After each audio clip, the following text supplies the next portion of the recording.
आप सभी का यूपी पीसीएस आगो यादव क्विज में स्वागत है। और आज हम लोग देखेंगे क्वेश्चन नंबर 11 और 12। क्वेश्चन नंबर 11 और 12 देखेंगे।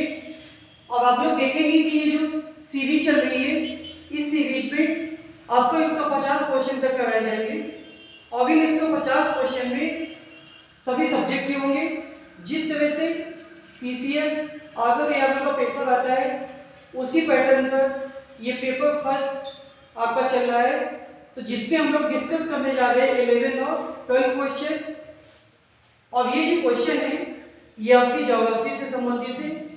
तो देखते हैं 11 क्वेश्चन।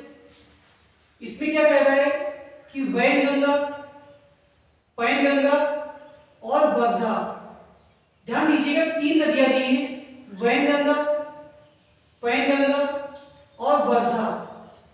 इनसे जो मिलकर नदी बनती है, उस नदी का हमें नाम बताना है कि इन तीनों से मिलकर जो नदी बनती है, तो उस नदी का नाम क्या होता है।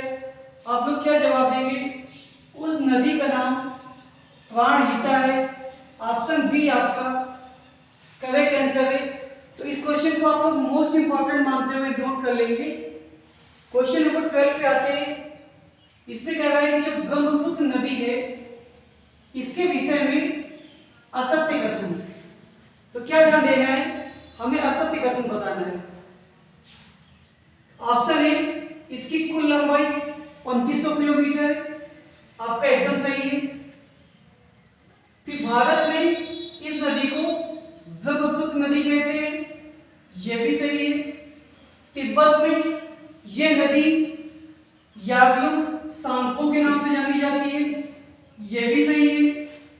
बांग्लादेश में इसे मेघना कहते हैं, तो ये आपका ऑप्शन डी, ये आपका गलत है। बांग्लादेश में इस नदी को क्या कहते हैं? तो इस नदी को जमुना कहा जाता है। क्या ध्यान देंगे? इस नदी को बांग्लादेश में जमुना कहा जाता है। तो ये आपके 11 और 12 जो most important guest paper PCS आगो यादव का चल रहा है, उसके क्वेश्चन थे। इसके बाद हम लोग 13 और 14 क्वेश्चन देखेंगे। धन्यवाद।